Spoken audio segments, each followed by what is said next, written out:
Thomas R. Kemmler is a friend of my sister and brother-in-law. Michael and Kim Victor are now present at this interview, and this interview is being conducted for the Veterans History Project at the Library of Congress and the Veterans History Project of Hamburg. Thomas R. Kemmler, date of birth is December 16, 1947. What conflicts were you serving and branch of service? I was in the U.S. Army from 1968 to 1971. I was in Vietnam during the last part of 68 and into 69. What was your highest rank achieved? I achieved E5, which is a Specialist 5. It's the same as a buck sergeant. It was just a technical field rather than a command field. Okay. This is being recorded on April 11, 2012 at West Seneca Christian School. All right, let's begin. Okay, were you drafted or did you enlist? I enlisted. Okay. Where were you living at the time? I was living in Buffalo. Okay. What made you want to join? At the time, the draft was in effect, and I had left college after my freshman year, and I was prime meat is really for the draft, so I decided to enlist because enlisting allowed me to choose a field. Drafting would leave me at the whim of a very heartless organization. Okay. Can you tell me a little about your camp training or your boot camp? I had 8 weeks of basic training in Fort Dix, New Jersey, which I believe is closed. I guess they decided to get rid of it after I left. I don't know, but it was difficult, but not impossible. Just the most important thing that they try to instill in a group of individuals is immediate and unquestioned obedience to orders, commands, even warnings. Just if somebody says get down, you get down. You don't ask why, you just get down. And a lot of times that will save a life. And that was the primary thing that familiarized me with the M14, which was the weapon that was being phased out in favor of the M16. Familiarized me with a couple of other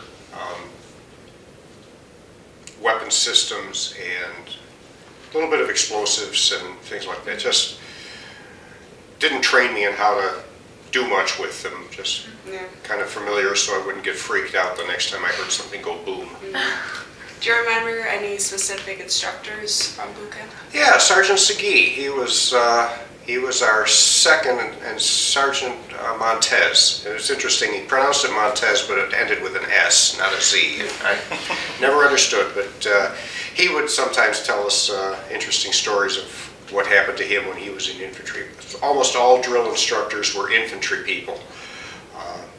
Didn't matter where you were going after basic training. It was basically an infantry training, and then you'd go to advanced training after that. And for me, that was Fort Sam Houston in Texas. That's still in operation. That was a far more collegiate atmosphere. We were on a campus that was very much like a quadrangle and our classrooms and what have you that you would be familiar with because we were attached to a medical center. I went into a medical MOS, which stands for Military Occupational Specialty. And even today, if you were to ask a veteran his MOS, chances are he would tell you mine was 91G20. And that was just the way it was designated for military purposes. It was called Social Work Psychology Procedures.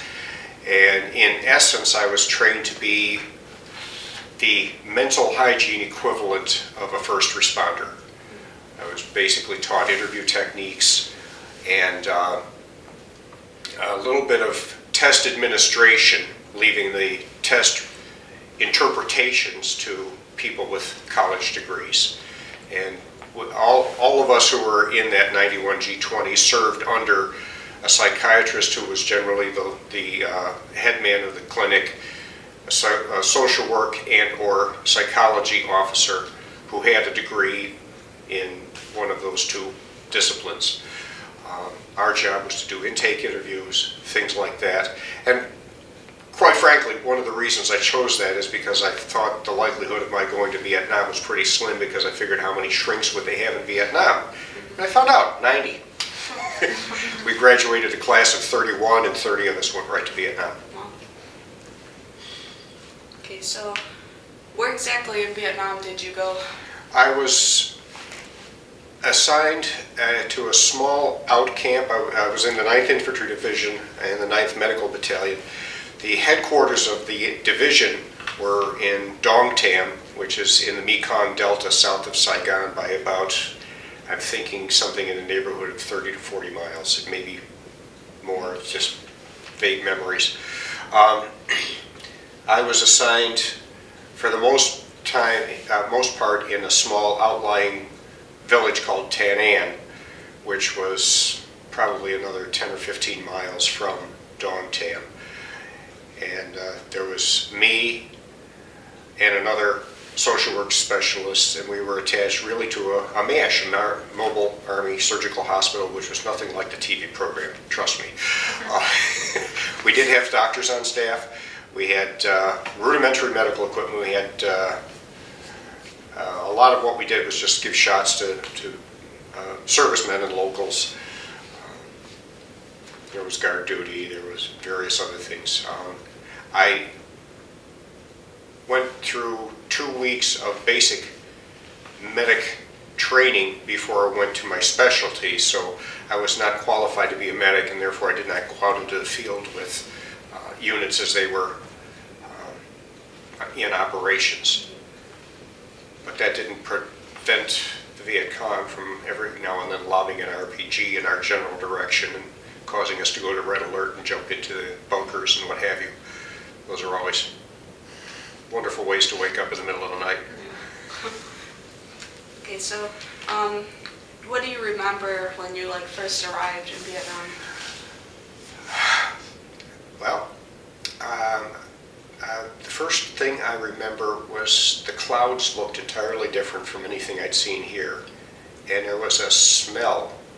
And now this area is a food bowl for much of Southeast Asia and China, and it was why it was a bone of contention at the time, because the Delta was some of the most fertile land, and by virtue of it being so wet, it was ideal for rice paddies, and rice paddies just very, very fertile, and it smells it.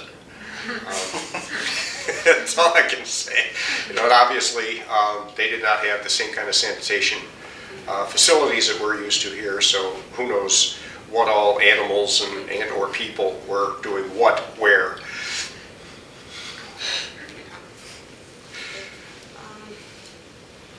How did you stay in touch with your family? Back in that day, there were no cell phones. I bought a small portable cassette tape recorder. Actually, I bought two. And the woman who became my wife was my fiancée at the time. We would correspond through letters and send tapes back and forth. Usually there was about a week and a half to 2 weeks delay, so basically anytime I heard a tape of hers, it was always things that had happened a couple of weeks before. And the same for her when she'd heard my tapes. But just hearing her voice was an important part of the process. And there was one time there were some, I think, ham operators that had some kind of a ministry, as it were, to military. And I was in a place where I was able to actually talk with her live, but it was one of those things where I'd say what I had to say over, and the operator, wherever he was, would switch so she could then speak, and I'd listen, and then she'd say over, and we'd back and forth, so it was not a real give and take kind of communication. But under the circumstances, it was golden. Yeah.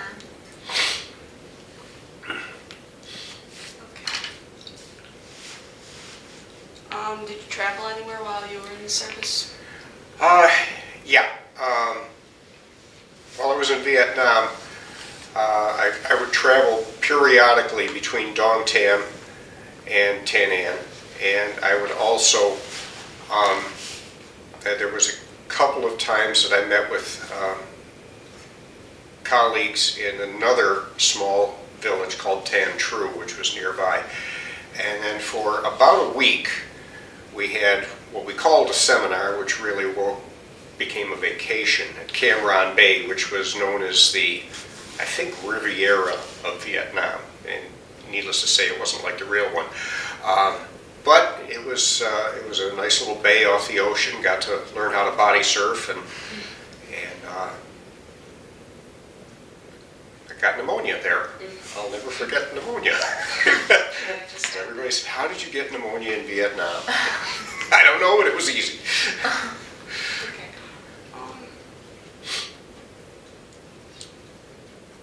Did you keep a personal diary or anything like that? Not specifically. I pretty much, my recollections were written down in the letters that I sent to my fiancée. She saved them for a time, but that's, what, 40-some years ago, they're gone. Did you make a lot of friends while you were in Vietnam? Like, Yes, I fellow did. soldiers? There were obviously the guys in the unit. In the place we had a volleyball court that would make what we have here at the school look like palatial by comparison. It was dirt and rocks, and you didn't want to come down.